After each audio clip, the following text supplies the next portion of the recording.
He's here. Now, broadcasting from the underground command post, deep in the bowels of a hidden bunker, somewhere under the brick and steel of a nondescript building, we've once again made contact with our leader, Mark Levin. Hello, America. This is Mark Levin. Our number, 877-381-3811, 877-381-3811. Lot to get to. I hope you'll hang with me here. The Democrats create this massive centralized government that interferes with all of our lives, that subsidizes aspects of all of our lives. They force us into their government-run health care. They force us into their government-run pensions. They shoot up the debt, over $200 trillion in unfunded liabilities. The government is everywhere, and for them it's everything. And then they threaten to shut it down. The very things that they've created, they threaten to shut down. The food stamp program. Federal pensions. This department, this bureau, that bureau. Let me ask you a question, ladies and gentlemen. They've created this massive Leviathan. If they're prepared to shut it down, why is it so crucial? If they care about the people who are on these programs or benefit from these programs, then why shut down the government? The fact of the matter is, ladies and gentlemen, we are blackmailed by the Democrat Party at least once a year, typically multiple times a year. We are blackmailed by the Democrat Party that insists on more spending, or that its priorities come first and our priorities come never. Now let me be as clear as I know how. The Democrat Party today is saying either you legalize 800,000 illegal aliens or we're going to shut down the government for the entirety of America. 320 million Americans, the hell with you. Screw you. If you don't give legalization to these 800,000 illegal aliens, and if you do not allow them to bring in 20 or 30 of their relatives, and if you don't leave that border open so we can bring in more and more illegal aliens and go through the same exact thing every 3, 4, 5, 10 years to ensure the fundamental change and destruction of our culture and our society, to ensure that we do not assimilate people into our society so they are not Americanized, so that we can advance our cause of divide and conquer, of balkanization, of diversity without unity, then we're going to shut down the government and we're going to blame it on the Republicans. Now, the media, of course, are the pom-pom dancers and cheerleaders for the left. You know, there's a great book that was written called The Opium of the Intellectuals by Raymond Aron. Genius, brilliant man. I've cited him many times. I've talked about him in my books. Well, we ought to start talking about the opium of the media. Of the media. Because the media are participants in the destruction of this society. You know, John McCain wrote an op-ed, I guess for the media, about the president's attacks on the press. Jeff Flake has attacked the President of the United States, comparing him essentially to Stalin, who killed 50 million of his own people.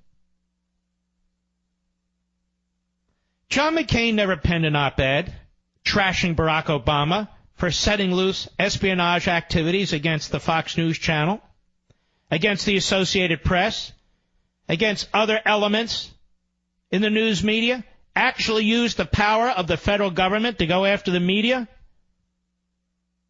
John McCain never penned an op-ed trashing Barack Obama for trashing the Fox News channel or talk radio. Never did it.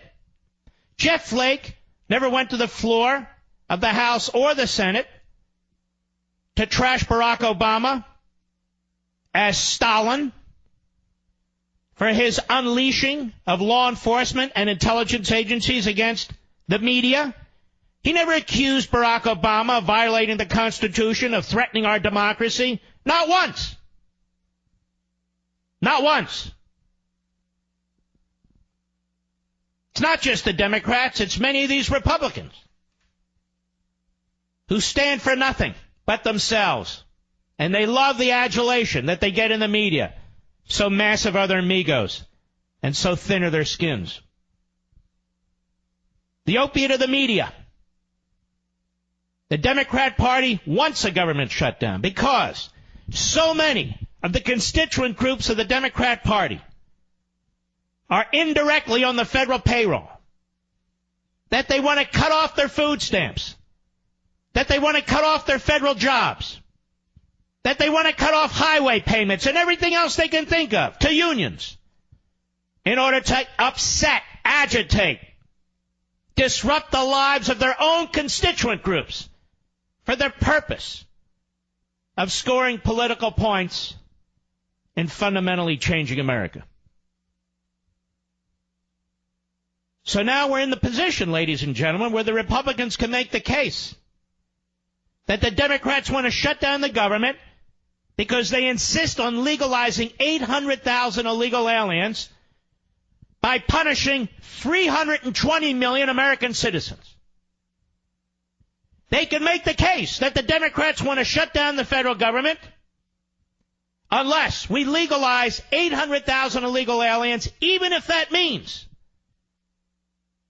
failing to properly fund the men and women, the heroes in the United States military, the young men and women who stand up to do what the vast majority of us will not do.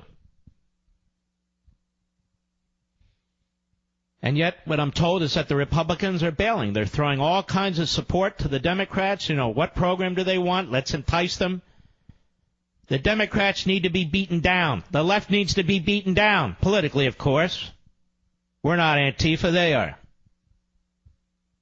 That's what needs to take place. They need to be defeated. Now, I look here, again, John McCain never said the things he says about Trump, about Obama or Clinton. Jeff Flake, who is a backbencher's backbencher, gets a front row when it comes to the media because it is predictable. His hate for Donald Trump, who effectively ended his Senate career, knows no bounds. To compare the President of the United States to Stalin is to be an ignoramus, a buffoon, a clown of the highest order. John McCain, it seems like every other word out of his mouth now, and he's obviously quite sick, and yet he's able to muster the strength to do what? To attack the President of the United States, who's reached out to him many times, who's reached out to his wife many times. How do you know, Mark? Because I read it. It's in the papers. The enemy is not Donald Trump. The spectacle of the media. The spectacle of the media. When the president's doctor was taking questions, they humiliate themselves. They would never ask questions about Barack Obama the way they ask questions about Donald Trump. Moreover, they would never ask questions the way that they ask questions of Donald Trump to Barack Obama. They showed him the utmost respect, even when he would filibuster, even when he would take a handful of questions and give these long speeches. They never questioned the man. Barack Obama himself, in 2 autobiographies, points out that he used cocaine. At no time did a reporter during any press conference ask the President of the United States if he was hooked on illegal drugs. At no time did they ask if he's still using cocaine. At no time did they ask if he was mentally stable. At no time did they ask if he still uses marijuana or if his chain smoking is a problem. At no time was he asked about his psychiatric condition. Never. It's appalling, these Soviet-style tactics that are being used against this president. You can take them on substance. You can take them on policy. But that's not what they're about. It's full-throated, full-scale character assassination for the purpose of achieving a silent coup, a phrase I've been using a long time. And it's true. Silent as opposed to violent. So the Democrats are poised to shut down the government. It's been a setup all week with little Dick Durbin, a disgusting liar. Such a liar that even Barack Obama's henchmen had to come out in 2013 and correct the record. Dick Durbin. Dick Durbin, who must himself be a racist because he projects it onto every issue. You have to be absolutely out of your mind and insane to suggest that the phrase chain migration reminds people of slaves brought to this country in chains. It has nothing to do with that.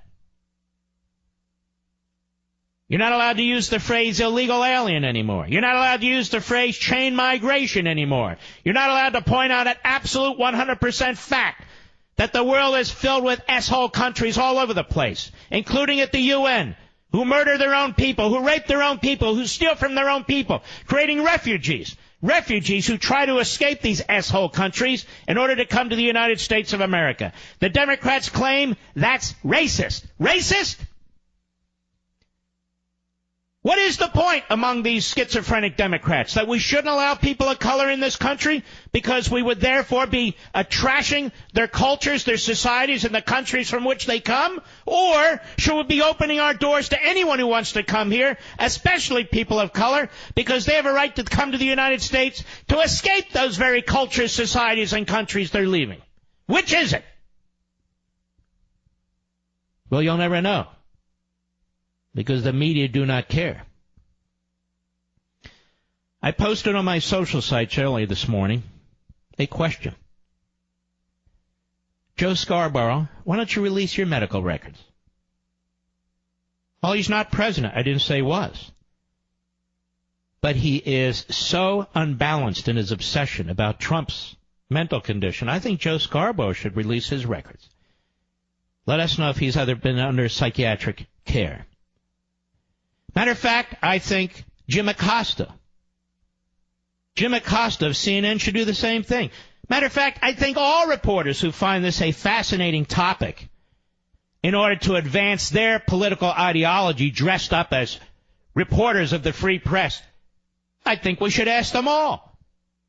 We'd like to know what your medical records are. We'd like to know if you have any psychiatric issues.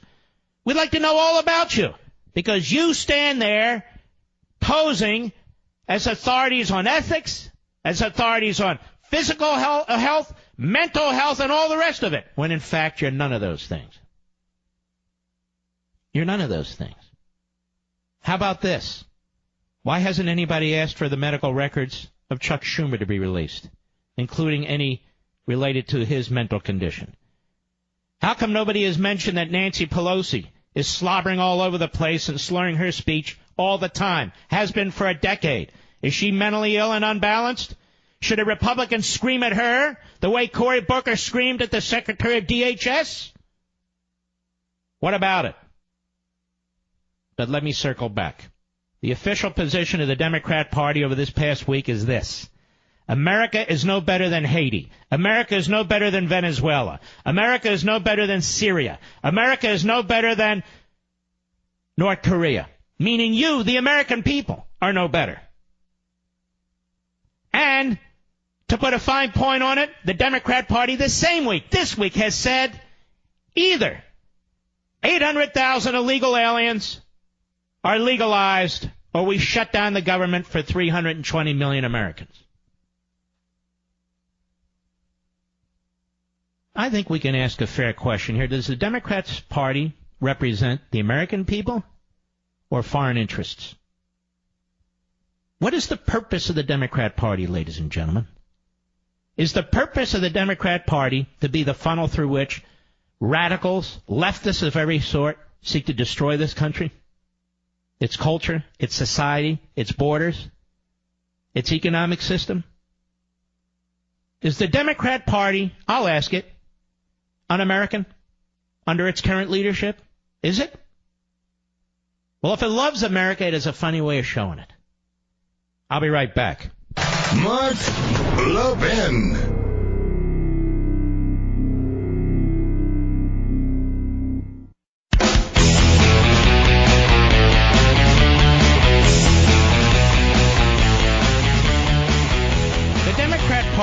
starts from a premise, because they're progressives now. They're full-blown, radicalized, full-throated progressives. They start from a premise that America is bad, that America's founding is bad, that Americans are racists, whether they know it or not, that Americans are slovenly. They won't do the menial tasks. That Americans are overweight. That Americans steal from the rest of the world in order to pay for their own luxuries. In other words, the Democrats start from the proposition that America and Americans are evil. Yes. And you see, American history is evidence in and of itself of white privilege, founded by a bunch of white men who owned slaves. And that can never be abandoned. That can never be rectified. Civil War, 720,000 casualties or not. And yet, brown people, black people, yellow people, red people, and yes, white people, but people of color in particular, are flooding our borders to live in this white privileged, white supremacist society that can never be reformed. They're flooding into a country that, if you listen to these progressives, these opinion leader progressives in the media, in the Democrat Party, even in the sports world, if you listen to them, this country has systemic racism that can never, ever, ever, under any circumstances, be remedied. And yet, people are flooding into our country from Haiti. People are flooding into our country from Asia. People are flooding into our country from Africa. People are flooding into our country, yes, from Europe too. People are flooding into this country. The Democrat Party starts from the premise that America is bad and Americans are bad. We conservatives start from the premise that America is magnificent, that it's God's gift. That's a big difference. I'm not done. We'll be right back.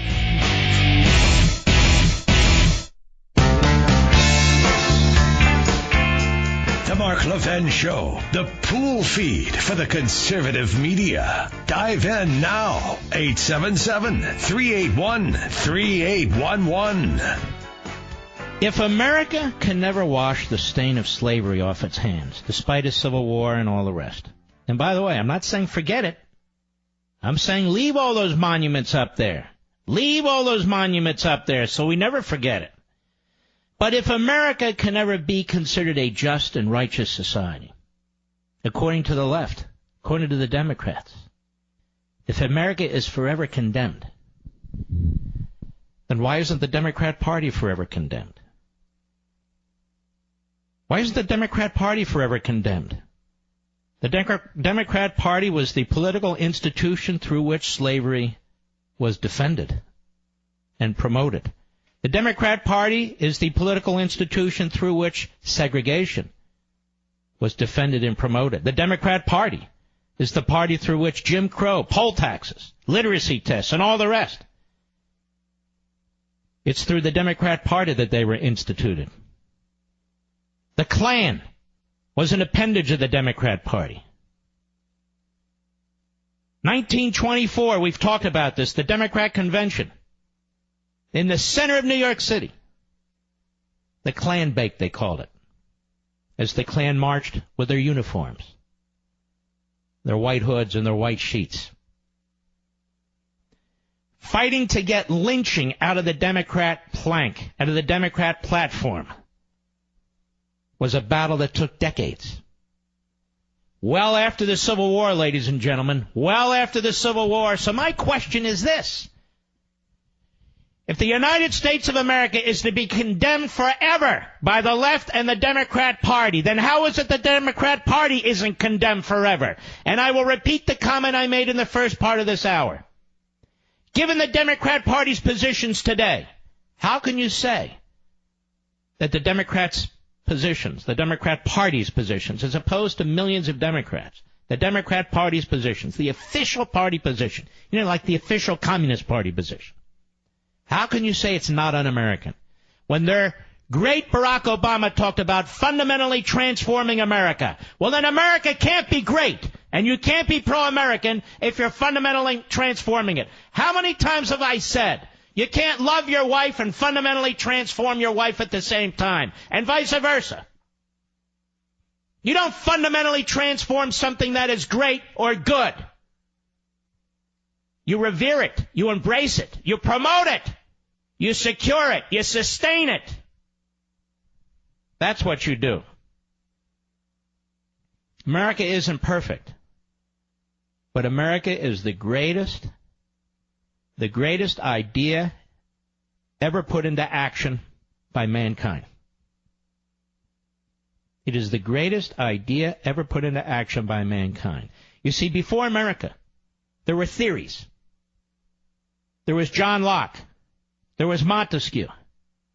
There was the Great Enlightenment in Europe among the French and the Germans and the British. There was religious reformation. Their ideas abound. But it wasn't until the founding of America that these ideas came together and were instituted in such a simple yet profound for all human time document like the Declaration of Independence.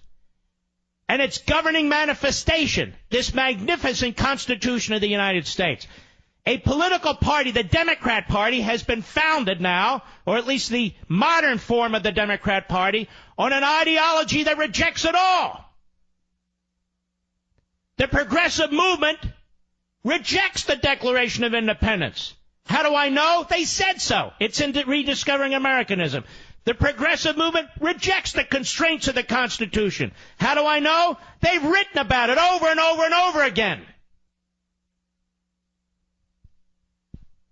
The progressive movement and the Democrat Party are one and the same. One is a hostile, alien ideology to the American experiment, and it finds a body, you know, like the movie The Alien. It finds a body in the modern-day Democrat Party.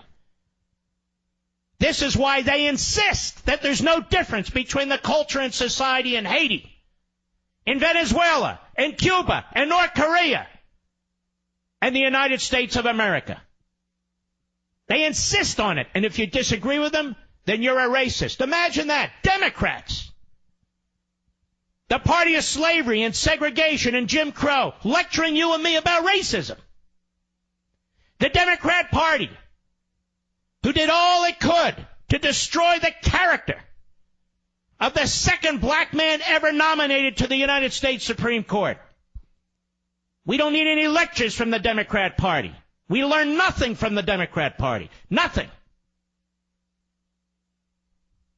And today, let's be honest with each other. Eric Holder infamously said we don't discuss race enough. Well, I say we never stop discussing it. But here we are, dragged here, kicking and screaming. Not for the betterment of America, not to unite America, but to divide and balkanize America, because that's the way the Democrats win.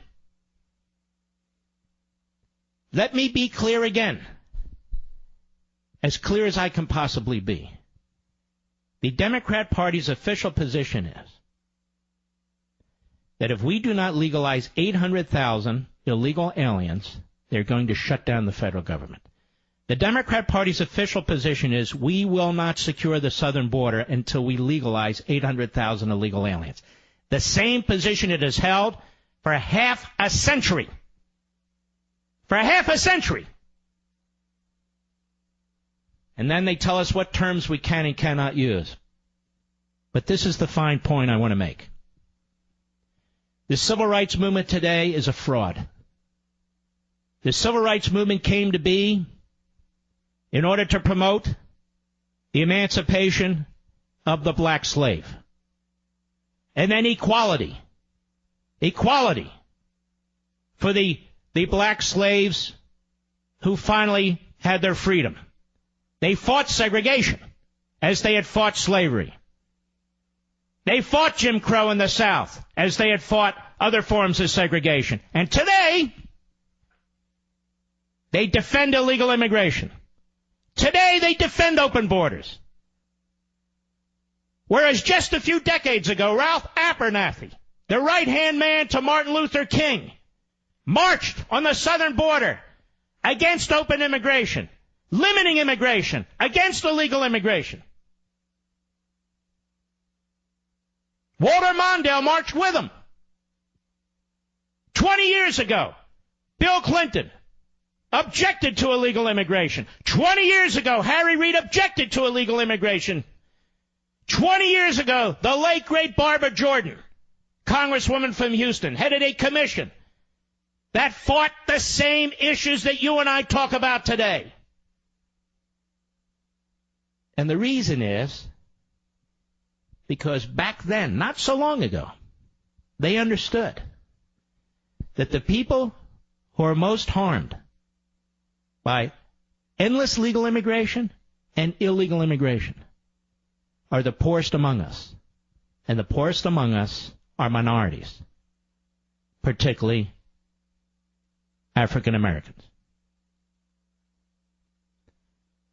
It amazes me right now as I speak to you that the men and women in Congress who represent these communities aren't as vocal or more vocal than we are about what's taking place in these communities.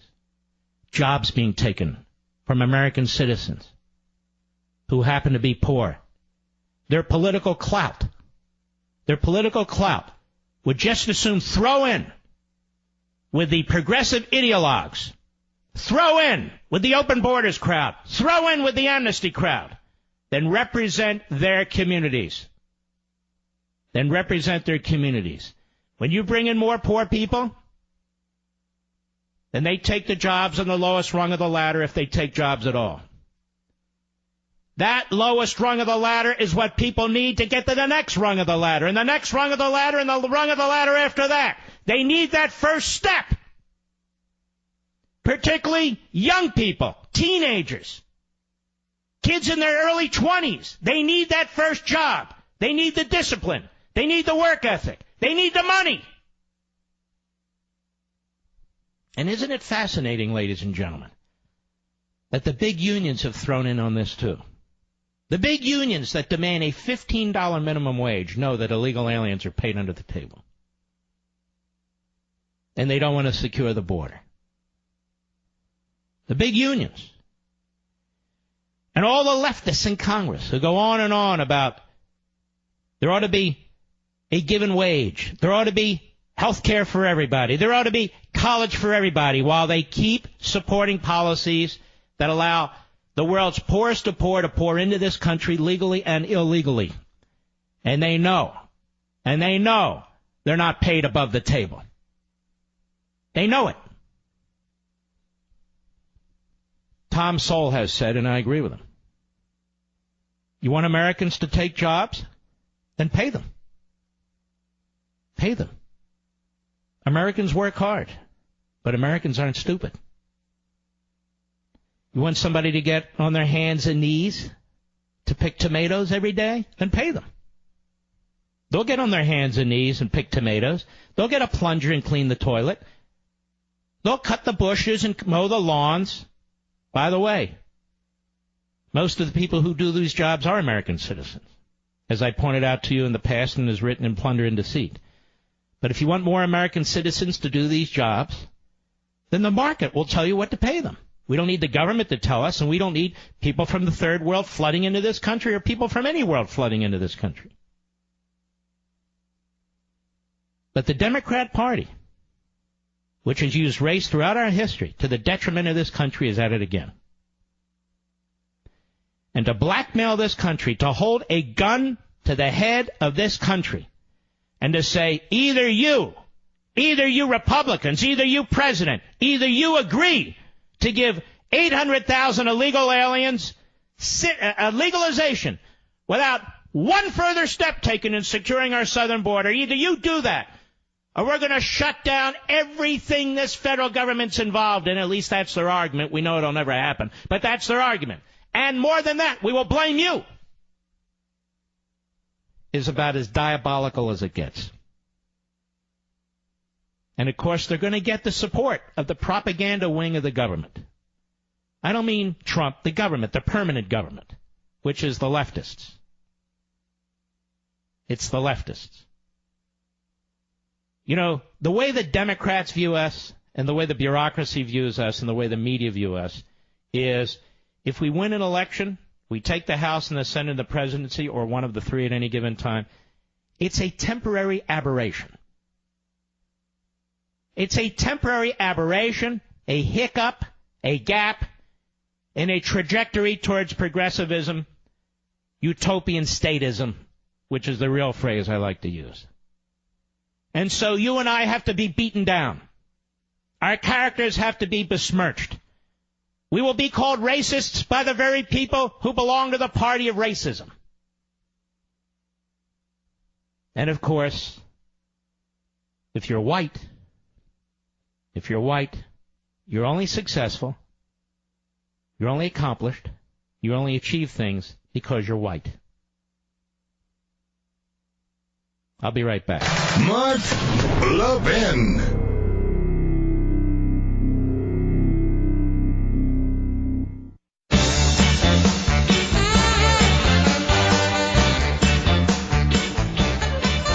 Something interesting. Studies show that security systems deter burglars, right? It's a fact, but there's still a burglary every 8 seconds in America. Well, how does that happen? Think about it. Do burglars give up just because some houses have security systems? No, of course not. They find a house that isn't protected. That's why securing your home is truly a necessity. So let me recommend this brilliant security system built by my buddies at Simply Safe. Simply Safe is ridiculously smart. Its sensors will protect every point of access in your home. Plus, if a burglar so much as tries to break in, an ear-shattering siren will let him know that the police are already on their way.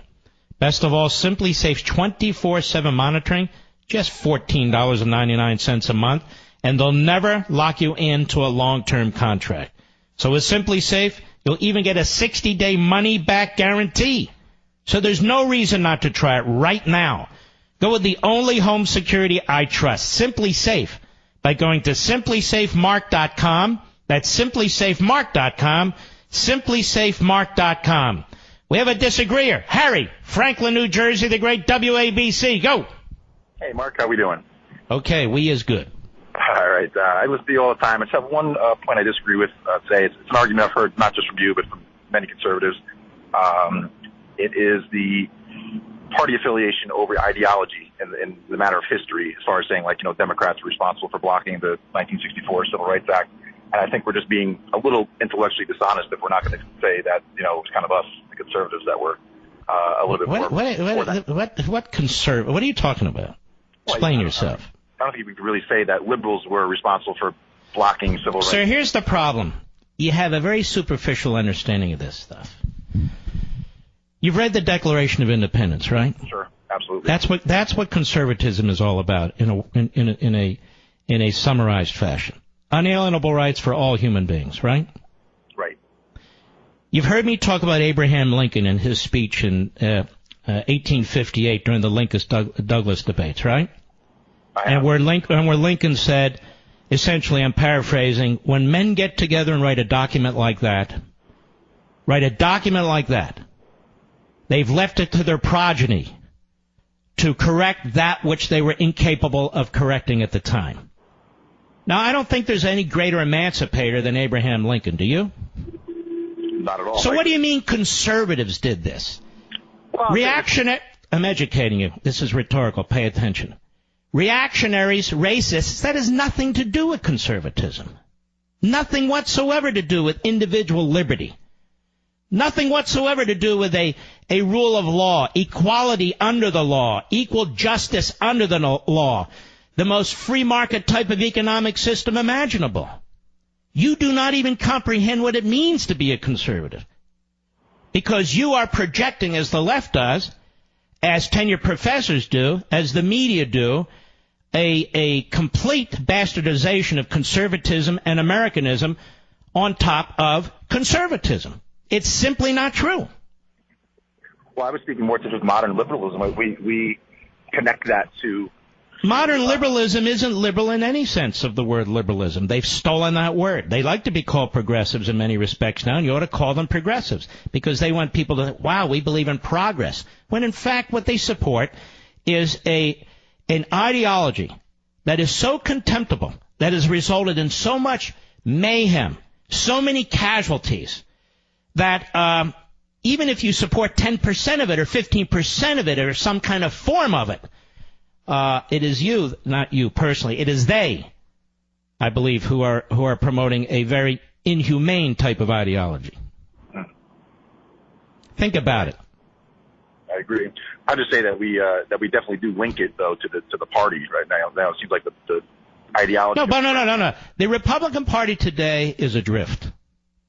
The Democrat Party today is not adrift. They have down-the-line votes advancing a progressive agenda, and they've been doing this for a century. Where have you been?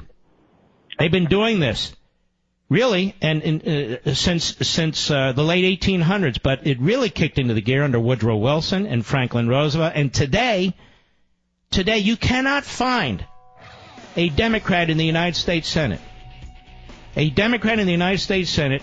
who embraces the Declaration of Independence. They may embrace it in word, they may embrace it superficially, but the heart and soul of that document, they do not embrace by their own votes and their own policies. Harry, don't hang up. Send Harry a copy of Rediscovering Americanism so he can rediscover Americanism. I'll be right back.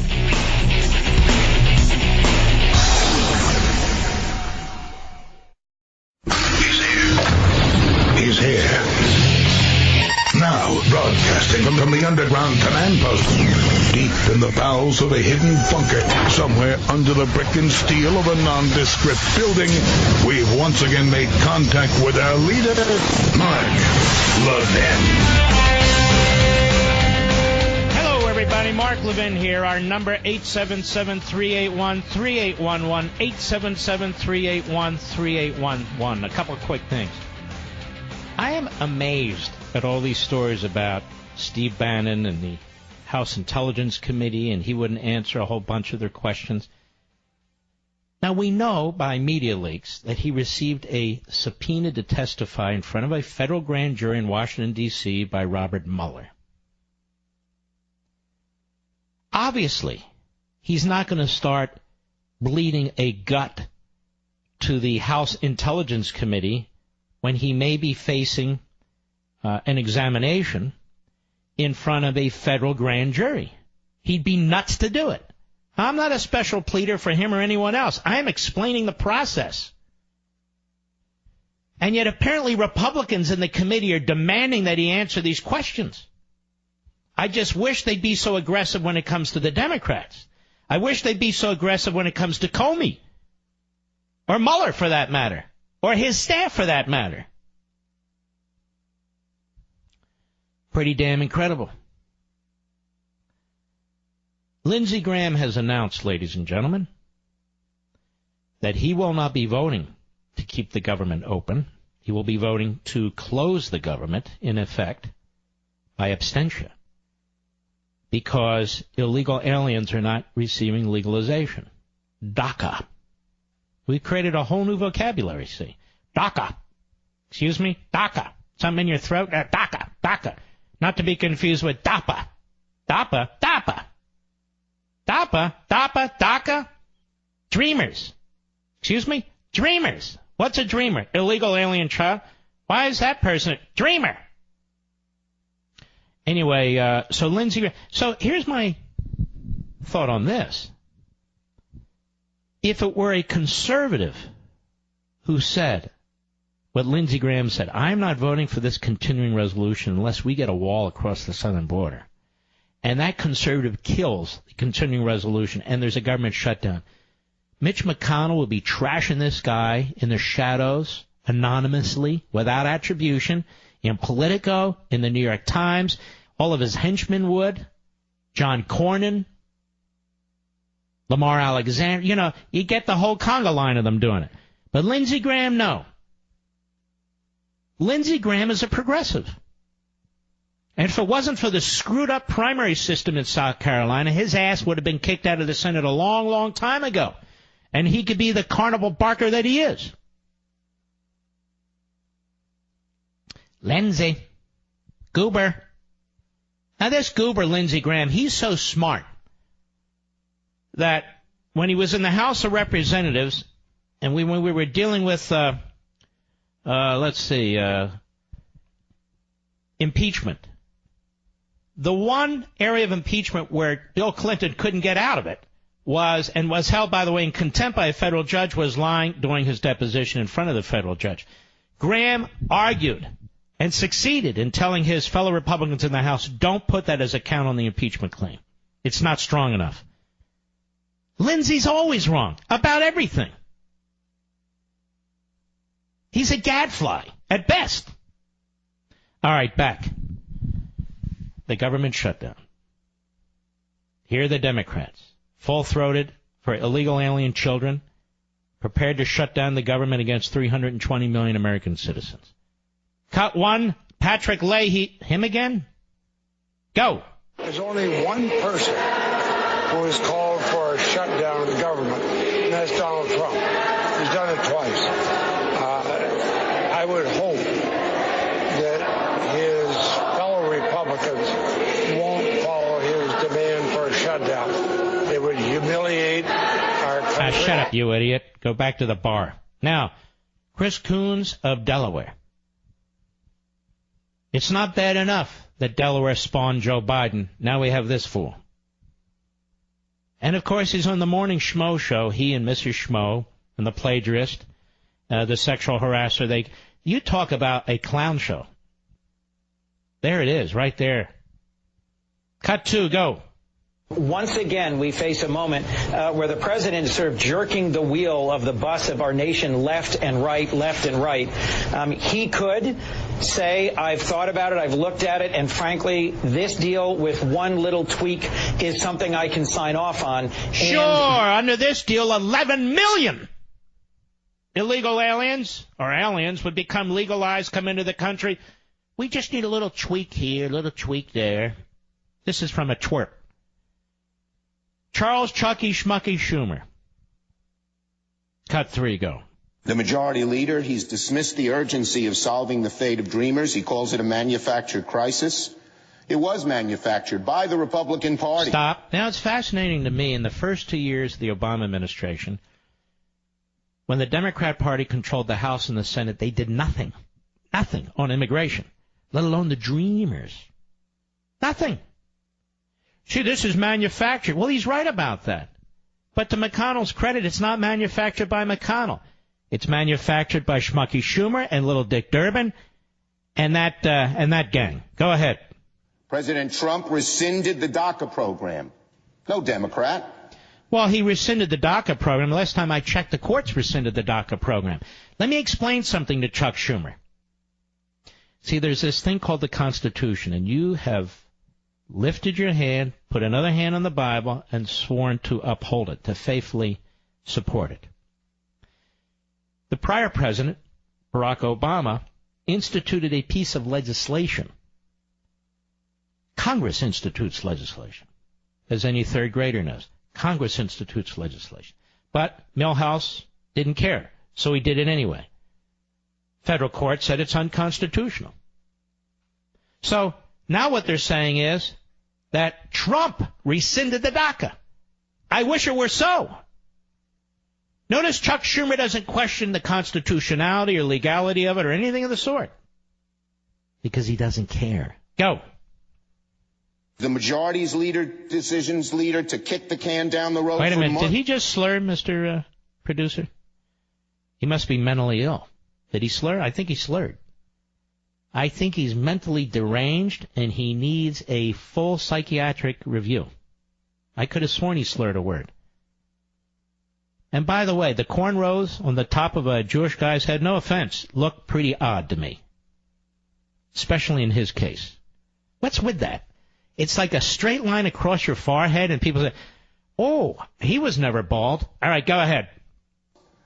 While bipartisan majorities would have likely supported something close to the DREAM Act, it was President Trump who turned his back on... Oh, wait a minute. Oh, and now it's the DREAM Act. Oh, it's so dreamy. The DREAM Act. You know what my DREAM Act is? This guy resigns. That's the DREAM Act as far as I'm concerned. Now, Bernie Sanders. who loves America, loves everything about America. Bernie Sanders, he's on MSLSD today. And by the way, it's the same networks that give these fools voice. CNN, MSNBC, MSNBC, CNN. CNN, MSNBC. And, of course, he's questioned by Andrea Mitchell. I didn't even know she was still around. I thought she was running a popcorn stand at the Redskins game. Cut 4, go. Are Democrats going to give up whatever leverage they have and agree to a short-term continuing resolution? Now stop. This is supposed to be a question because the way she intones. Are Democrats going to give up whatever leverage they have and agree to a short-term continuing resolution and push this down to February? In other words, are you going to give up your negotiating chip? Are you going to allow the Republicans to get away? Nay. Are you going to allow Trump to get away with this? Are you? Oh, I'm not going to do that. Where's my wife? Oh, she's in front of a federal grand jury, too. Go ahead. Push this down to February. Andrea, I think I speak for the vast majority of members of the Democratic caucus. We're not going to desert. Why does it always sound to me like this guy's pushing out a kidney stone? Why does it always sound to me like this guy's pushing out a big kidney stone? He thinks every utterance is so profound. Andrea, I believe I speak for all the Democratic caucuses. The caucuses over here and the caucuses over there. I speak for the Democratic caucus, being a left-wing socialist kook. Go ahead. This, to my mind, is one of the great moral crises of our time. As you've let me get this straight. One of the great moral crises of our time is making 800,000 illegal aliens legal. Okay, so I'm confused again by Bernie Sanders and his schizophrenia and that of the Democrat Party.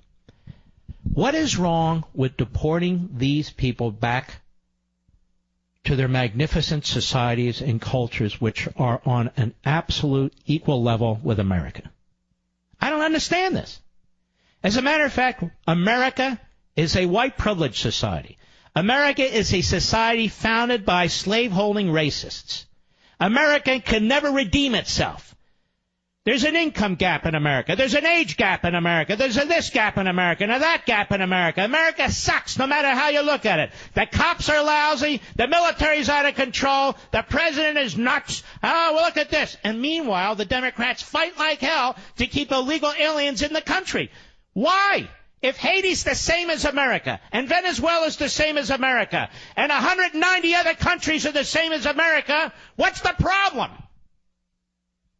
We should be encouraging them to escape from America, right? Go ahead. Young people who were raised in the United States, they spent almost their whole lives here. They know no other country. All right, stop. Okay. 45% of the people here illegally were not raised in the United States. They violated their visas. Hello? 45% of the people here illegally, 40 to 45%, were not raised in this country. They were raised in another country. That's number one. Number two, according to the Democrats, America is an S-hole. It's a hellhole. It's the same as every other country. So why are we defending and protecting these people in our own country? A country of privilege. That's number two. Number three, what does building a wall on the southern border and other physical barriers have to do with this? That's to keep future illegal aliens out of the country. But Bernie doesn't even support that. Because Bernie, hello, is a communist. Did I say it? I said it. Did I mean it? I meant it. Who the hell else has a honeymoon in Moscow? Honeymoon in Moscow. Who has a honeymoon in Moscow? Well, Bernie does. And, of course, communists who are Russians do. I bet they had a hell of a time, too. But anyway, the point is, of course, that the dreamers, how can they be dreamers in this awful country called the United States? They need to be dreamers back in their own country. The point also is, what does building a barrier, a wall, fences, what have you, on the southern border have to do at all with this? Well, Mark, that's why we want a clean bill. No, you don't get amnesty. And amnesty, and amnesty, and amnesty again. What Andrea Mitchell should have said, if she were a serious reporter, rather than a popcorn vendor at the Redskins game, what Andrea Mitchell should have said is, well, Senator, being a Democrat and all from Delaware, you know, you guys have done this before. You did it to Reagan in 86. In 2006, you passed a bill to fund a border, a clean bill. You haven't funded that yet. Now you're asking the Republicans to support amnesty for 800,000 illegal aliens who, by the way, are not children. They're in their 20s and 30s. Got it? They're in their 20s and 30s. Why do you expect them to fall for this again? But Andrea is not a real reporter. She's part of the Praetorian Guard. Man, this show's gone fast. I'm out of time. I'll be right back. Mark Levin.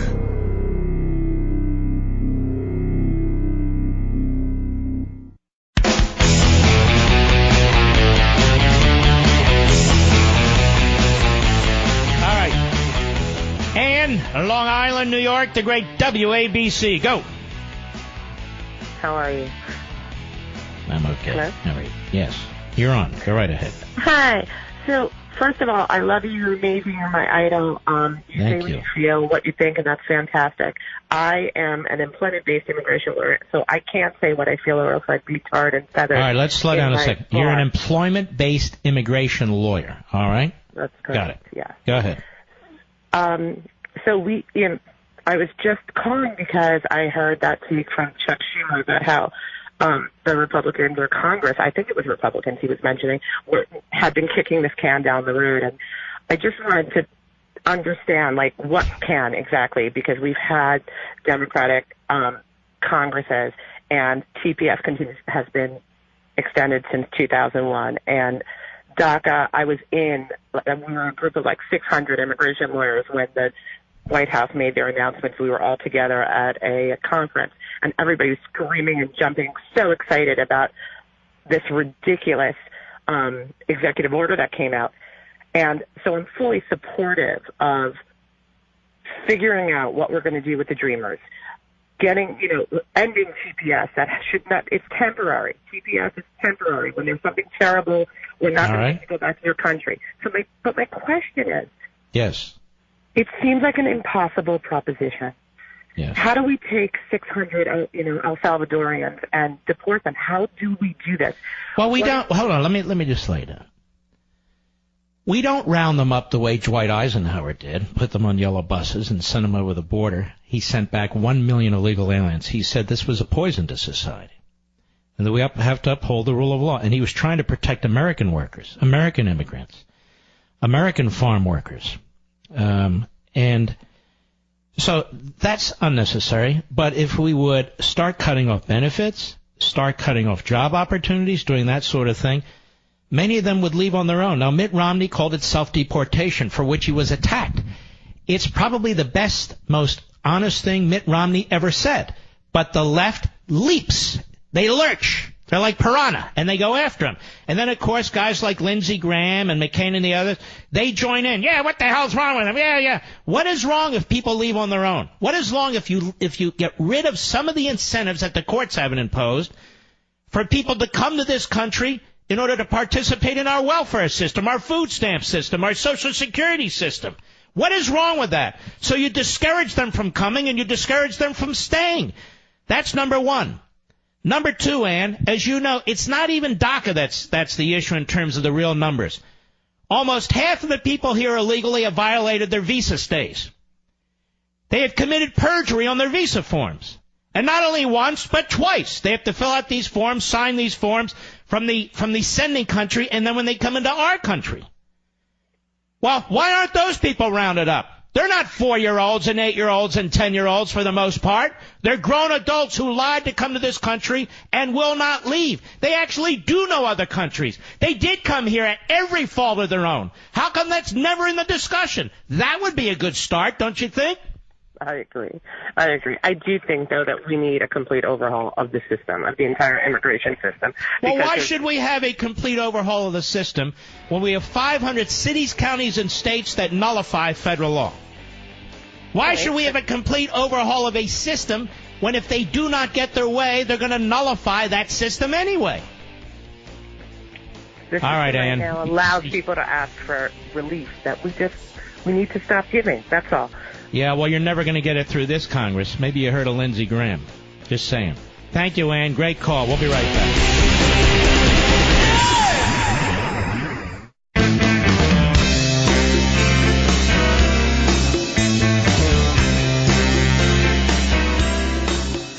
Levin says today what the backbenchers will repeat tomorrow. Call Mark at 877-381-3811. You know, folks, as a side point, but it's very important, there's a lot for me to get to in a short period of time. I don't just hit websites and then do my best Henny Youngman. No, I have to delve into these issues, or into issues I feel we need to talk about, whether they're out there or not. But Governor Scott Walker set up a warning flare to Republicans across the country. They lost a state Senate seat that had been held by a Republican for a long time and more than leaned Republican. And they lost that seat yesterday or the day before yesterday. And he says this is a warning sign. Ladies and gentlemen, the Virginia race was a warning sign. Not so much for governor, but we got blown out in state delegate races and state Senate races that have been held by Republicans for decades. The state assembly in Virginia was 64 to 36 Republican. You know what it is today?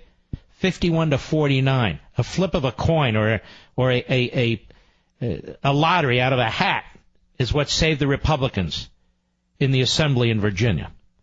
And I am telling you that the media in this country have done such an outstanding job carrying these loathsome Democrat leaders on their shoulders, who are a complete freak show.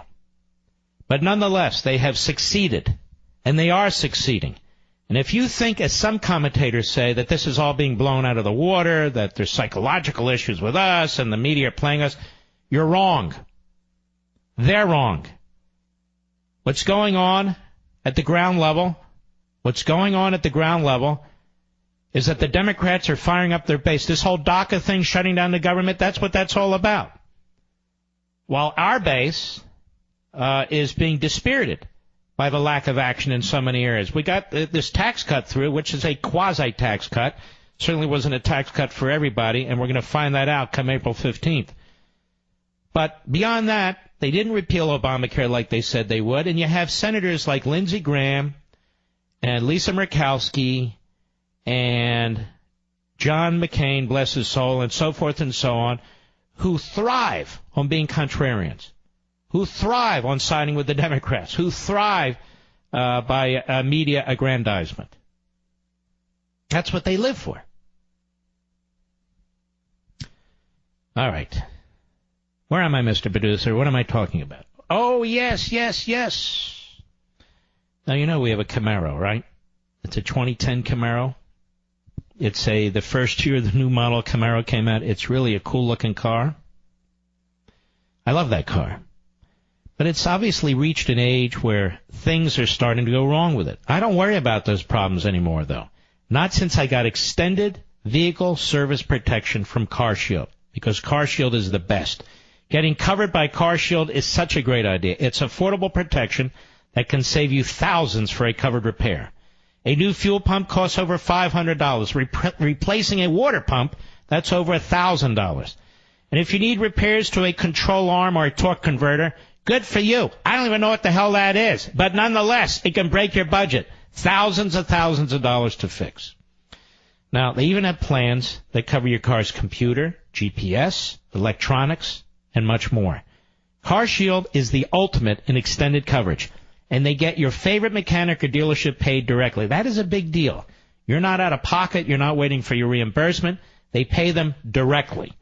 Sign up right now and get 24/7 roadside assistance and a rental car while yours is in the shop. Save yourself from high repair bills. Get covered by CarShield like I did before something goes wrong. Call 800-CAR-6100 and mention code Levin, or visit carshield.com and use code Levin, and you'll save 10%. That's carshield.com, code Levin, that's Levin, or call 800-CAR-6100 and mention code Levin. A deductible may apply. You're going to love this extended service, too. I have a pre-existing condition on my car. Well, then you won't be covered. But if you act now, before there's a condition on your car, you can get this wonderful, wonderful, wonderful service from CarShield. All right. Let's go to Michael, Panama City, Florida, the great WYOO. Go. Hey, I have 2 points. One thing, I get tired of hearing them say that they do jobs that no Americans would do. Well, they're not going to want to do them jobs forever. They're going to want to better themselves just like everyone else. Well, let me stop you 1 second. Let me stop you 1 second, because this is a good point. Why do people believe that every single person who comes from overseas into this country will do jobs Americans won't do? Where's the evidence for that? There's not. It's anecdotal, right? Well, I hired so-and-so. Well, I watched so-and-so. And yet I went through the statistics the other night that are in Plunder and Deceit. Most of the janitors in this country are American citizens. Most of the landscapers in this country are American citizens. What else? You name, most of the taxi drivers are American citizens. I'm in construction, and I see where they lower the wages, and then they bring more people over, and then you can't compete against them. Of course. And the same liberals that say, you need a living wage, keep bringing people in here who get paid under the table. On the one side of their mouth, they're talking about a $15 minimum wage, which is crazy to impose that on any business. A business will decide what the minimum wage is. And then on the other hand, they want the importation of people into this country, that the only thing many of them can do when they first come to this country is the same type of a job. And so we never call them out on this. We never call them out on how they're playing one group against the other, how they're the true racists in the way they conduct themselves, how they're harming poor people in this country, how they're harming people who have limited skills and education in this country. Go ahead. And my son is a Border Patrol agent, and he sees where it would save the Mexicans almost as much as it saves the Americans by having a wall, because, they try to get here and they die in the process because you can't carry enough water to make that trip sometimes. Mm-hmm. And so what you're saying is, and I've argued this too, putting real physical barriers on the southern border is actually very humane. We have a process to come in. You don't have these coyotes, as they're called, bringing people in, paying them fees, raping the people, abusing them, and so forth. It protects those people, and it also protects this country. But let me ask you a question, sir. These people are trying to get to this country to escape what? A hellhole. Just wanted to put a fine point on that. All right, Michael, thank you for your call, my friend. Let's continue, shall we? Jerry, Charlotte, North Carolina, Sirius Satellite, go. Mark, I just wanted to comment on what I heard earlier today. I've followed politics since I was in college, and I'm very well familiar with media bias and spin, and none of it ever affects me anymore, or hadn't affected me until today. I was absolutely shocked at the level of childishness and unprofessionalism out of the media, questioning the veracity and the integrity and competence of the president's physician, a man that's risen to that position, who's an admiral, I believe, in the Navy. I've never heard anything like that. Well, I'm going to give you an example of why you're exactly right. Thank you for your call, my friend. Mr. Producer, cut 8. This Morning Joe guy, he definitely needs a psychiatric evaluation. Most of them do over there at MSLSD, but this one in particular. Cut 8, go. Dr. Jackson says the president... Oh, by the way, that's his would-be or soon-to-be wife, not Joe. I understand it can be a little confusing, but go ahead. Dr. Jackson says the president has a lot of energy and stamina, but that he could benefit from diet and exercise. He claims the president is 6'3". Well, let's stop. What do you mean he claims the president is 6? That's just a snarky, moronic Mika Brzezinski. Truly idiotic. Just like her dad. Go ahead. Weighs 239 pounds. Whoa, wait right there. I weigh 229. How do you like that? I used to weigh 200 and, what did I say? 48. All right, go ahead. The internet self-proclaimed girthers aren't really buying that weight claim. Girther is an obvious Wait a minute, claim. who's cackling in the background there? To quote media, is that Mr. Deliverance? Go ahead. Conspiracy. Some are even putting the president side by side to compare him with athletes of similar height and weight. See, folks, this is a real show on MSNBC. A childish, stupid, moronic show. Go ahead. And, yeah, I'm not sure. Anybody want to comment? I'm not sure if it makes me feel better that... is she dumb as a doorknob? I'm sorry, I don't mean to offend. Maybe I need to bring Cory Booker in to yell at her. Is she dumb as a doorknob? I used to think Mr. Deliverance was. Now I think the competition is on, for sure. Go ahead. That he has no cognitive issues. Makes me feel worse and more worried for the country. Oh. Well, it's just the way he is. I think what we learned here is that it's not any kind of an illness, that if he's a bad guy, erratic or changes his mind. So what, are they bringing a homeless guy to say that? Who is that? Go ahead. First, it's his personality. He bullies people. He accuses them of giving sexual favors. If he maligns people, if he lies, if he calls countries S-holes, this is all not due to some sort of mental deficiency. Well, sadly, this all those behaviors are part of the normal spectrum. This is who he is. This is who he is. Fantastic. Some of the numbers are hard By the to way, believe. isn't this the network that carries Al Sharpton? I'm just trying to remember. I think it is. It is, right? I just want to be very, very clear on that. We'll be right back. Mark Levin.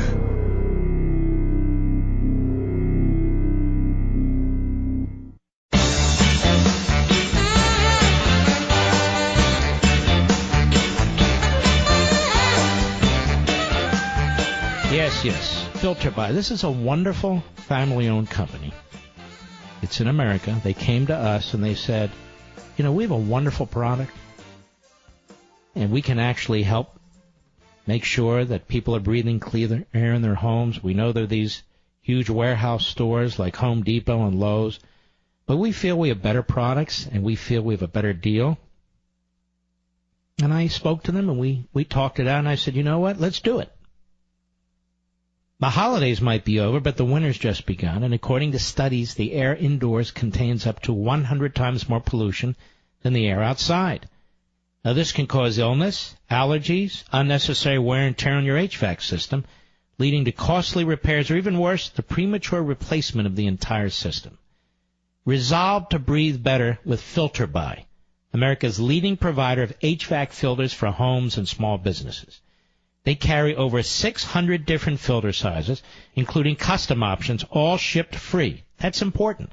They're shipped directly to you for free within 24 hours. Plus, they're manufactured right here in America. Filter By offers a multitude of MERV options, all the way up to hospital grade, so you'll be removing dangerous pollen, mold, dust, and other allergy-aggravating pollution while maximizing the efficiency of your HVAC system. Now, right now, and I think this is important, and they're going to encourage you to do this, you can save 5% when you set up auto delivery, so you never have to think about air filters again. They come based on the calendar. So you can take your dirty filters out and put your new filters in, and you'll remember, not because you have to remember, because they're going to remind you. It's outstanding service. Save money, save time, breathe better with filterby.com. That's filterbuy.com, filterby.com. Now, Mayor Bill DeCamio, he's on the Morning Joe. Now, I want you to think about this. The Morning Joe brings on all these hostiles to the President of the United States. Plus, you've got the two malcontents sitting there, you know, Mr. Deliverance and Mrs. Deliverance, soon to be. From time to time, they have the plagiarist in there. They used to have the sexual harasser in there. It's, you know, quintessential MSLSD. And, of course, Sharpton has a show and, you know, whatever. But they're repulsed by the president. They're not repulsed by each other. I must say, Objectively speaking, if I was sitting at that table, I'd be repulsed by everybody sitting around me. Oh, yeah. Talk about deranged and so forth. And, of course, right to the bitter end, Mr. Scarborough, Mr. Deliverance, was defending John Conyers. John Conyers, who couldn't keep his hands to himself and couldn't keep his pants on. Joe Scarborough was defending him. Talk about deranged. Hey, Joe, can we have a psychiatric examination of you? It'll be very quick. There's not a lot to work with. So how about that? And then you can release it to the public and remind us that your IQ is a -7. Anyway, here is Mayor DeCamio. Cut 9, go. I'm not sure. Wait a minute. It's her again. Talking to DeCamio. Go ahead. I'm not sure the exam included a neuropsych. I don't know, but what? It included a neuropsych? The hell's a neuropsych?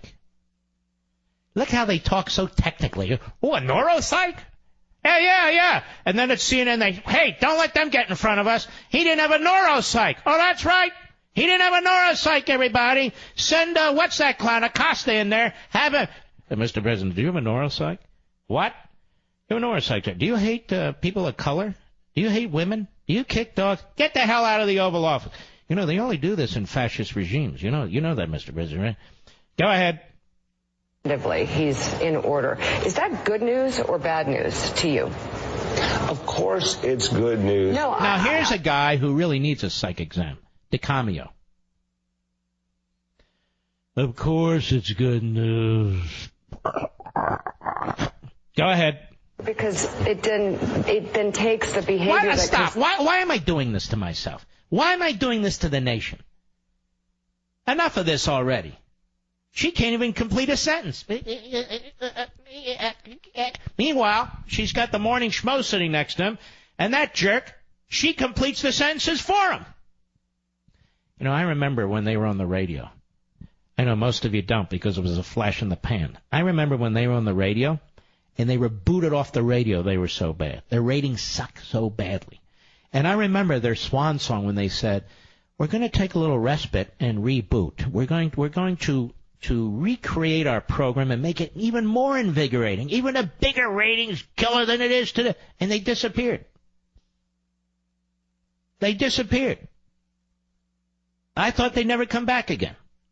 Then they're resuscitated by MSLSD, such as that is. Go ahead. Oh, I'm done with it. Good.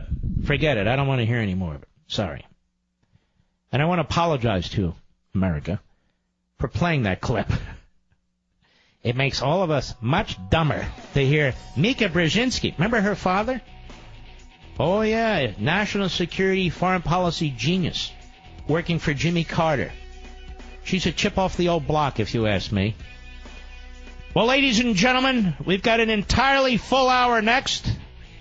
I'm going to take a little bathroom break, but we'll be right back. Here we go.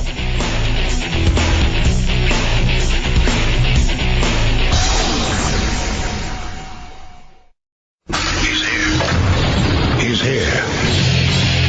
Now, broadcasting from the underground command post, deep in the bowels of a hidden bunker, somewhere under the brick and steel of a nondescript building, we've once again made contact with our leader, Mark Levin.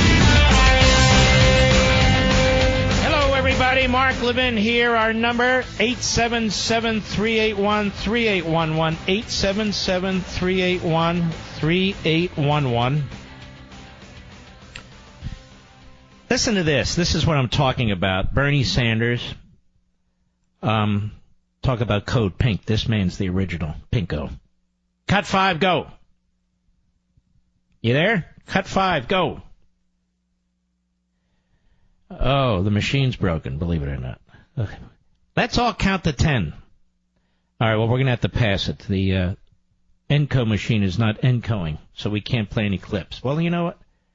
First of all, government doesn't take care of the working class of this country.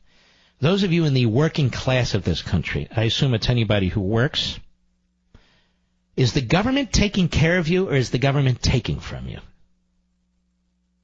The government taking care of you? See, this is a put-down of the American worker. This is a put-down of the individual. When you get up in the morning to go to work, is it the government that does that? When you work throughout the day, is the government that does that? When you go home to your family, is it the government that's responsible for that? The government's like the mob. It takes a percentage of whatever you earn. I don't care what you earn. The government takes a percentage of what you earn. The government doesn't help you. I'm talking about people who are actually working in the private sector. Let's take care of the middle class, the working people. No, you're not taking care of anybody. Meanwhile, the primary responsibility of the government is defense of the federal government. So now, it's not a matter of taking care of working people. He wants to take care of this massive welfare state and redistribution of wealth. So $1 for the Marines will only occur if we have $1 increase in food stamps. This is where the man's coming from. Meanwhile, China's on the rise, Russia's on the rise, Iran's on the rise, North Korea's on the rise. It's a dangerous man. Very, very dangerous man. All right. There's a big story about this ex-CIA officer suspected of compromising Chinese informants in the New York Slimes by Adam Goldman. And I want to get to this, not only because this is really outrageous, but there's another point I want to make. A former CIA officer suspected by investigators of helping China dismantle America's spying operations and identify informants has been arrested, the Justice Department said today. The collapse of the spy network was one of the American government's worst intelligence failures in recent years. The arrest of the former officer, Jerry Chun-Shing Lee, 53, capped an intense FBI inquiry that began around 2012, 2 years after the CIA began losing its informants in China. In other words, they're killing them and or imprisoning them and always torturing them. Investigators confronted an enduring mystery. How did the names of so many CIA sources among the agency's most dearly held secrets end up in Chinese hands? Some intelligence officials believe that a mole inside the CIA was exposing its roster of informants. Others thought that the Chinese government had hacked the CIA covert communications used to talk to foreign sources of information. Still, other former intelligence officials have also argued that the spy network might have been crippled by a combination of both, as well as sloppy tradecraft by agency officers in China. The counterintelligence investigation into how the Chinese managed to hunt down American agents was a source of friction between the CIA and the FBI. Mr. Lee, who left the CIA in 2007, has been living in Hong Kong and working for a well-known auction house. He was apprehended at Kennedy Airport in New York on Monday and charged in federal court in Northern Virginia with the unlawful retention of national defense information. Mr. Lee had previously traveled to the United States in 2012 to live with his family in Virginia. It was during that trip that FBI agents searched his luggage during hotel stays in Hawaii and Virginia and found 2 small books with handwritten notes that contained classified information. Did he have a private server, by the way? I'm just curious if he was receiving email on his private server. Let me continue. He later made his way back to Hong Kong after being questioned by FBI agents in 2013. It's unclear why Mr. Lee decided to risk arrest by coming to the United States this month. In the books the agents found, Mr. Lee had written down details about meetings between CIA informants and undercover agents, as well as their real names and phone numbers, according to court papers. Prosecutors said material in the books reflected the same information contained in classified cables that Mr. Lee had written while at the agency. And the story goes on. This is really quite horrific because patriots, heroes, people who were assisting the United States were executed. Some of them are now in gulags being tortured. Now, here's my question. I have a lot of questions tonight. Here's my question. Do we have a Senate Intelligence Committee? Do we have a House Intelligence Committee? What is the main focus of these committees? The President of the United States? There's no collusion whatsoever. And yet how many how many people hours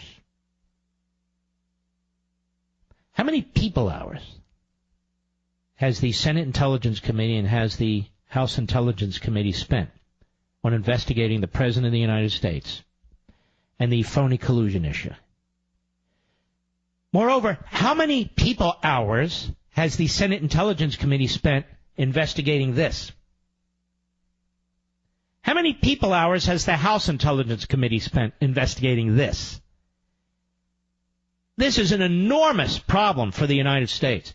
China, listen to me, China is our enemy. China is our enemy. They are stealing our technology. They are stealing our weapons technology. They are stealing everything they can from us. It's not that this is such a great society that they develop these things on their own. And they're executing our informants.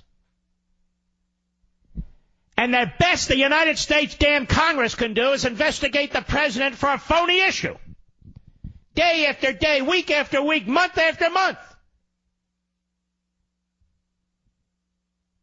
Pretty bad, don't you think? But that's not all we have from the Chinese government. Politico. Now, Politico is a left-wing kook website, except every now and then there's a worthwhile story. I don't know what happens. It slips by the editor, I guess. Just as so much slips by the editor at the Weekly Standard to make it a subpar magazine, in my humble opinion. Case in point, Andrew Ferguson. Nonetheless, back to Politico. How China infiltrated U.S. classrooms. This is in Politico. Last year, the University of North Carolina at Charlotte made an announcement to great fanfare. The university would soon open a branch of the Confucius Institute. The Chinese government-funded educational institutions that teach Chinese language, culture, and history. Oh, isn't that swell? I can hear all the liberals now. What, are you against culture and history? Because they're so stupid. The Confucius Institute would, quote, help students be better equipped to succeed in an increasingly globalized world, unquote, says Nancy Gutierrez, UNC Charlotte's Dean of the College of Liberal Arts and Sciences, and, quote, broaden the university's outreach and support for language instruction and cultural opportunities in the Charlotte community, according to a press release. Now, by the way, notice our culture sucks. Our culture is not worth having people assimilate into it. Our culture sucks. Meanwhile, the Chinese culture, oh my Lord, it's the greatest. The greatest. All their gulags and, and the media in our country, really kind of funny. Media in our country complain about Trump, but they love the Chinese culture, where they round up journalists, by the way. You want to find a real journalist? You go into these genocidal countries where people are trying to report on what's going on at risk, at grave risk to themselves and their families. You think they're like Brian Stelter, who has about 4 pizzas a day? Or Andrea Mitchell? I believe the Redskins should move her from the popcorn, the popcorn stand and move her out to the parking lot. A little birdie. I have a great idea on that one. But let's go on. But the Confucius Institute's goals are a little less wholesome and edifying than they sound. And this is by the Chinese government's own account. A 2011 speech by a standing member of the Politburo in Beijing laid out the case. Quote, the Confucius Institute is an appealing brand for expanding our culture abroad, said Li Zhengcheng. It has made an important contribution toward improving our soft power. The Confucius brand has a natural attractiveness. Using the excuse, this is a quote, using the excuse of teaching Chinese language, everything looks reasonable and logical. And so the liberals, the progressives in our country, hook, line, and sinker. They go for this crap. They attack America, American history, American culture, American traditions, American institutions. Hey, but look at this. We can expand our wisdom and broaden our horizons. And the Chinese government, the Reds, they understand what goes on in our universities and colleges. They can play him like a fiddle. Lee, it now seems, was right to exalt. This is from Politico. More than a decade after they were created, Confucius Institutes have sprouted up at more than 500 college campuses worldwide. with more than 100 of them in the United States, including the George Washington University. Now, the irony there, a university named after George Washington, and the Confucius Institute, the University of Michigan.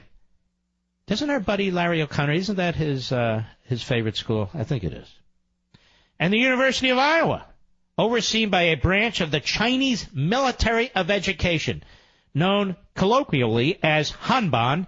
The institutes are part of a broader propaganda initiative that the Chinese government is pumping an estimated $10 billion into annually, and they have only been bolstered by growing interest in China among American college students.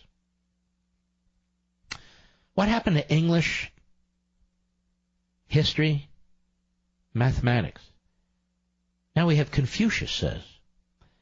Yet along with their growth have come consistent questions about whether the institutes belong on campuses that profess to promote free inquiry. Really, where is this debate taking place? I don't believe this debate's taking place anywhere.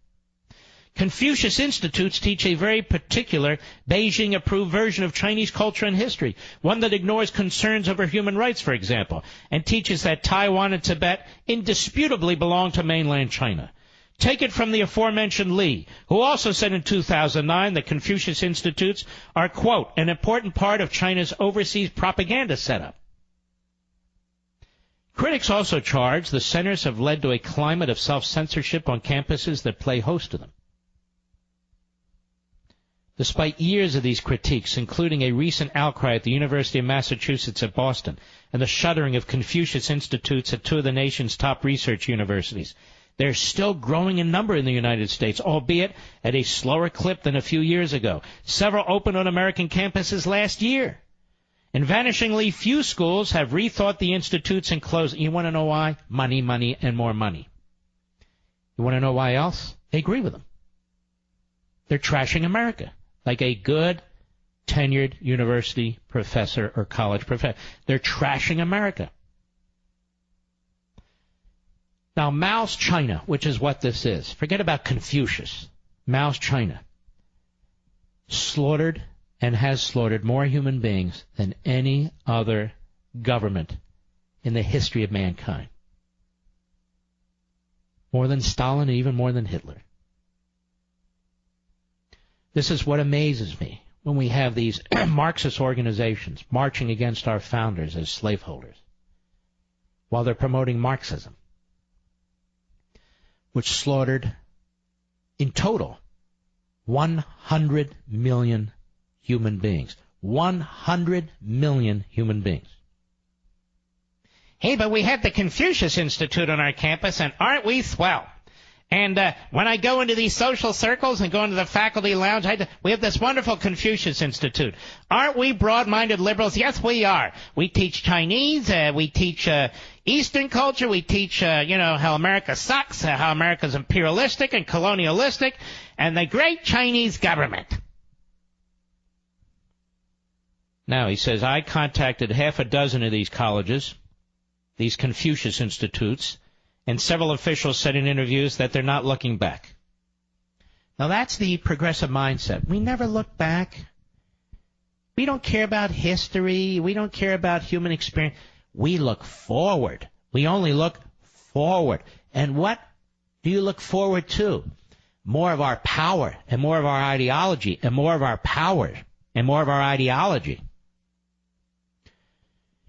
Coordinate the efforts of overseas and domestic propaganda and further create a favorable international environment for us, Chinese Minister of Propaganda Liu Yangshan.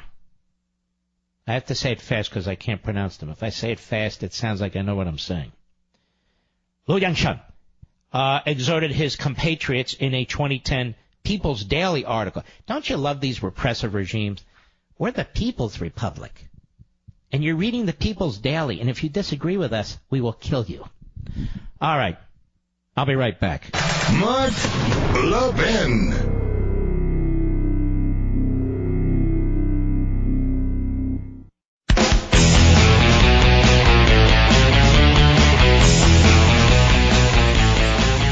Ladies and gentlemen, if we don't reverse course, we're going to be overtaken by China. I mean overtaken economically, overtaken militarily, and geopolitically.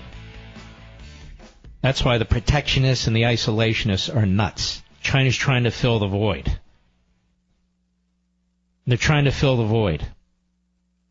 I'm not talking about being radical interventionists. I'm not talking about surrendering our sovereignty. I'm talking about doing what we need to do from an economic and military standpoint and a foreign policy standpoint. It is absolutely reprehensible. And for a Democrat, you have a communist by the name of, I don't candy coat stuff. We know what Bernie Sanders is. He gets 45% of the support of the Democrat primary voter. Now, what does that tell you? And the media are so thrilled that more and more young people are socialists. They think it's a great thing. So the only liberty they want is the liberty for themselves. They don't believe in the liberty for the rest of us. But China, if we continue on the course we're on, where we only can raise our spending in the military if we raise our spending for the welfare state, which is what Obama started and McConnell agreed to and Boehner agreed to, we're never going to get off this hamster wheel. We're just not going to get off this hamster wheel. And all these debates about, the president this, and you don't like the way he tweets and so forth. China is on the move. Russia's on the move. Our enemies are on the move. When we come back, a really remarkable story about a senior Democratic staffer on Capitol Hill and how the Democrats in Washington, well, they just love everybody, but not quite. We'll be right back.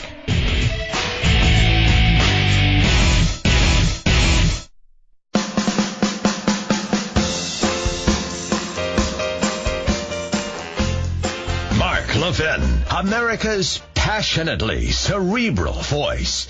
Talk with that voice now. 877-381-3811. Mr. Producer, there's 2 football games this weekend, correct? And the 4 teams, open your microphone, please. The 4 teams, you know what the 4 teams are? We have New England, we have the Patriots, Jacksonville, Eagles, your team. Vikings, and the Eagles. Yep. So the Vikings are playing the Eagles in Philadelphia, correct? Yes. And I gave you a new song, didn't I? I have it. I have to get it ready. Can you get that song ready and remind me when you have it ready? Just bear with me, America. First of all, our clip machine is busted, so don't worry. No more clips. Well, we're off to a fast start. Oh, here we go. Oh, yes. Oh, yes. Now people who hate me are really going to hate me. What are you going to do? Root for New England? Come on now. Get in the spirit.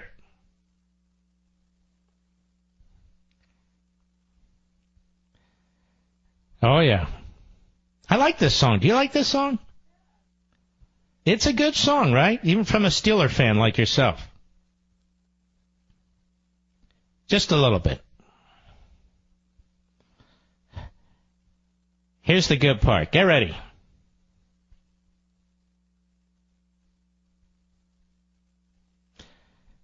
Uh-oh. Now I will be in big trouble. All right. You can kill it. Thank you. They're the underdog. They're always the underdog because Carson Wentz is out. But they're tough. My city's tough. My people are tough. But, of course, I'm a citizen of America, where all my affiliates are. Never forget that. Well, we're off to a fast start in 2018, aren't we? We're already in the midst of a battle on immigration, DACA, of course, President Trump's ongoing feud with the left-wing kook media. If you turned into Levin TV recently, we've had unbelievable shows. We always do. Do you know that tomorrow Levin TV show will be our 400th show? 400 show. Where is everybody? Well, there is a big percentage of you. But where's everybody else? You're going to love it. I wouldn't be doing this for going on 2 years now if we didn't have an audience. And I want you in my audience, really. I want you in the audience. If you haven't signed up for CRTV yet, You can do a free 7-day trial. I've gone to the boss of bosses, and I said to him, boss of bosses, I want my people to have a free 7-day trial just to check it out. He never answered. I couldn't get him on the phone. But anyway, we got our 7-day trial, and we've got a number of important episodes for you. And one of the episodes we did earlier this week, we went into immigration. You heard Anthony, the caller, talk about it. I don't just go into immigration. I mean, I really dig down into the subject. We bring history and philosophy, and we bring it to current events and so forth, and you really ought to check that out. You probably also already heard CRTV is expanding. We already have great hosts, but we're coming back bigger and better this year. We're adding new shows from hosts like Andrew Wilkow, Ali Stuckey, and more. And the price? Do you know the price is less than $8 a month when you use promo code Levin? But that's the trick. You got to use promo code Levin. By the way, that's me. So go to crtv.com, promo code LEVIN, and you can sign up for your free 7-day trial right now. Better yet, our team is there, manning the phones, our professionals who can help you. We're not the government. We don't shut down. And by the way, call 844-LEVIN-TV. We'll get you set up, 844-LEVIN-TV. Do you know the government is shut down right now? Do you know the checks have stopped tonight? The government, non-essential workers. Why do we have non-essential workers, by the way? Why do we have non-essential workers? But the government is shut down as I speak. The government, the vast majority of it, other than, national security, defense, and so forth, the vast majority of the government, the redistribution wing of the government, which is a very, very big wing, it shuts down. 9 to 5 and they're gone. Shuts down on the weekend, shuts down on 3-day weekends, shuts down on the holiday, shuts down when it snows, shut down when there's a report that it might snow. They're shutting down all the time. Oh, my God, it's shut down right now. What will I do? You'll live. That's what you'll do. Did I tell you about... where am I, Mr. Producer? Are you there? CRTV. So I finished with CRTV. Okay, I got carried away there. There's a story I want to touch on here in the Washington Free Beacon, and it's on other media sources too. Senior Democratic staffer, we do not care about anti-Semitism. What's with the Democrats? The number 2 over there at the DNC, the demilitarized, the Democrat National Committee, the number 2 is Keith X, a.k.a. Keith Ellison, a.k.a. Farrakhan supporter and admirer.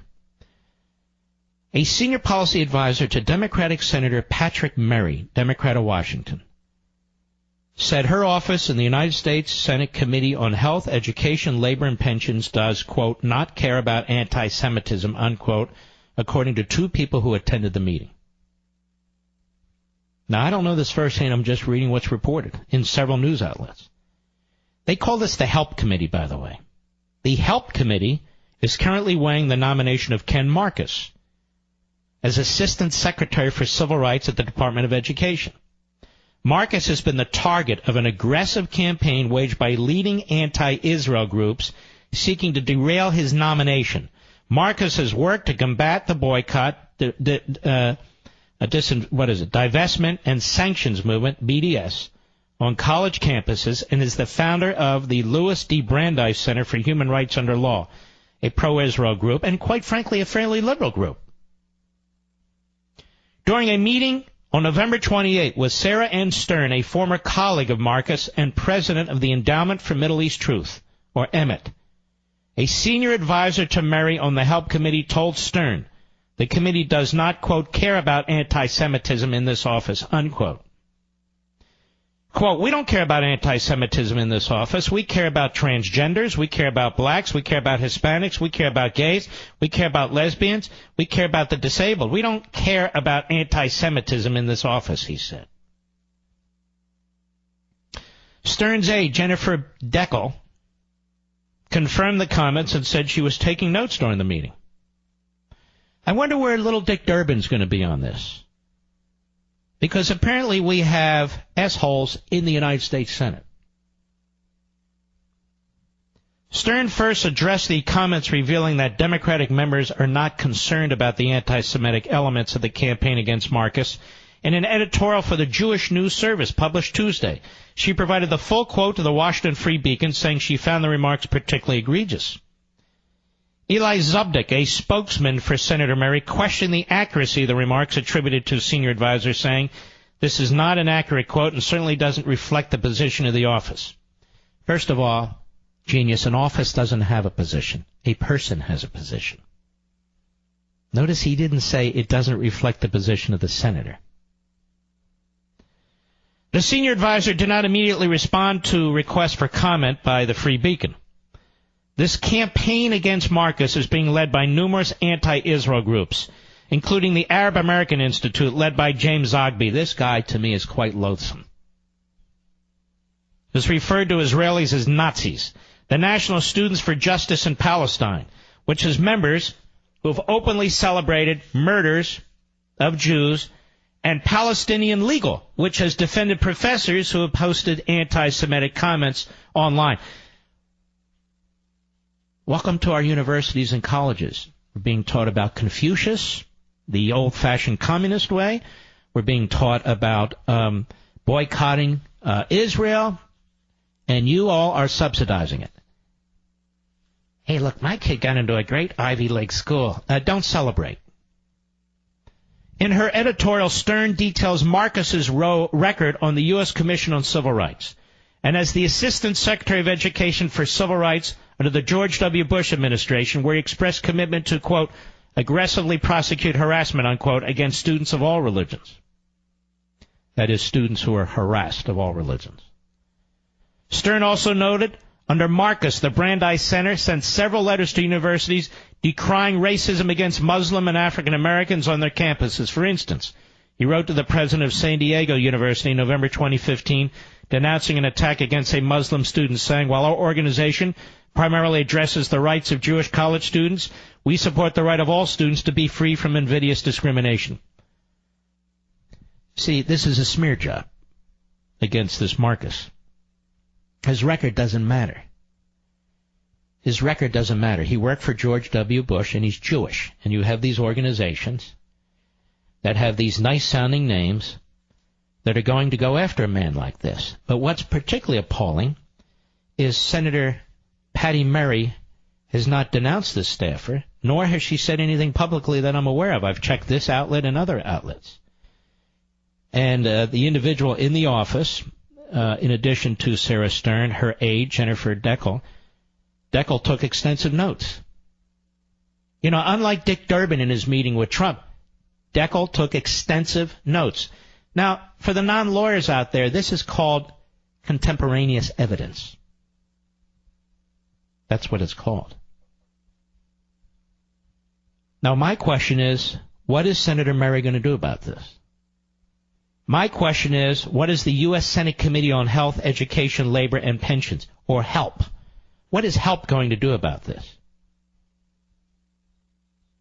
What is Dick Durbin going to do about this? Cory Booker. Cory Booker, I want you to know, sir, this brings tears to my eyes. As a Jew, I find this unbelievable that you haven't said a word. Unbelievable that by your silence, it is an act of commission. I find it unbelievable that Cory Booker has said nothing whatsoever about this. Where is Cory Booker? Where is Cory Booker? Well, I can only infer that Cory Booker agrees with the comment by this staffer, quote, that they don't care about anti-Semitism in this office. I haven't heard a thing. Just thought I'd tell you. We'll be right back. Mark Levin.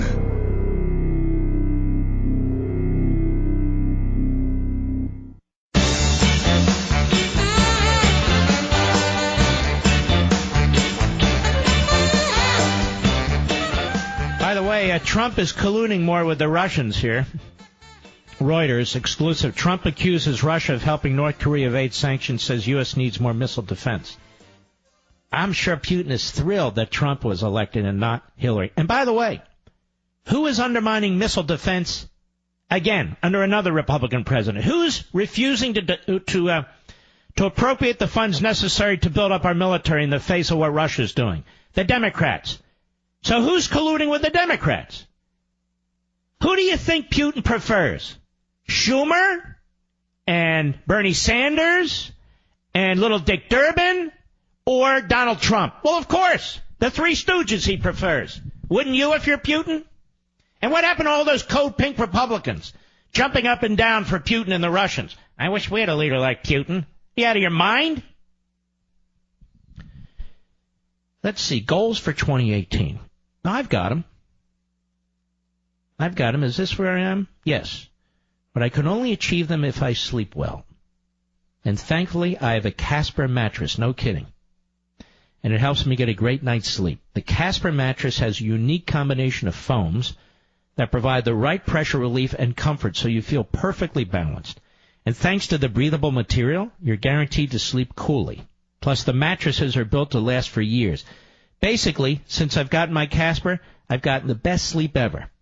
So I know 2018 is going to be a great year. Try Casper yourself for 100 nights. That's over 3 months in your own home.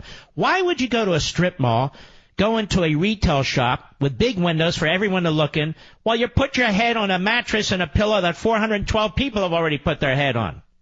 Ever hear of lice? Anyway, they ship it for free in a compact box. Plus, if you don't love it, you don't have to put it back in the tiny box. They just come and pick it up and refund you everything, no questions asked.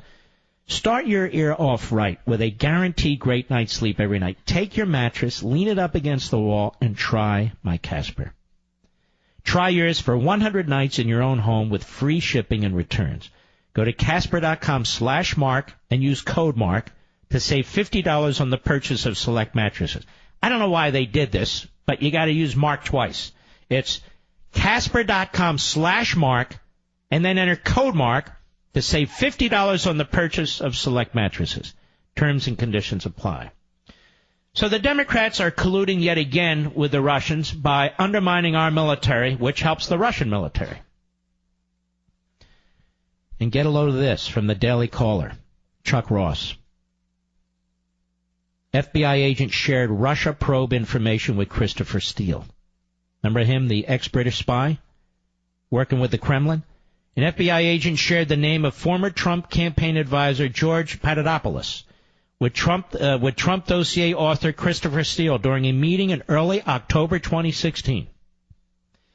That new bit of information was revealed in a column published Wednesday, today, by Washington Post columnist David Ignatius. Uh-oh, David. You blew it. For your side.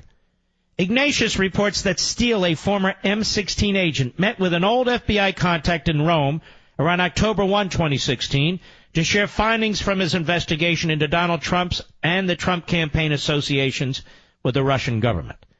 At this meeting, the FBI official asked Steele if he'd ever heard of Papadopoulos, reports Ignatius, who cited an official familiar with the meeting as his source. The former British spy was... Let me just stop here. The corruption at the top levels of the FBI seems to know no bounds. We have a rogue senior-level force over there at the preeminent federal law enforcement agency. Comey, the leaker, apparently the leaker of classified information. Comey, the cover-up artist. Comey, in my view, who obstructed justice, in my view.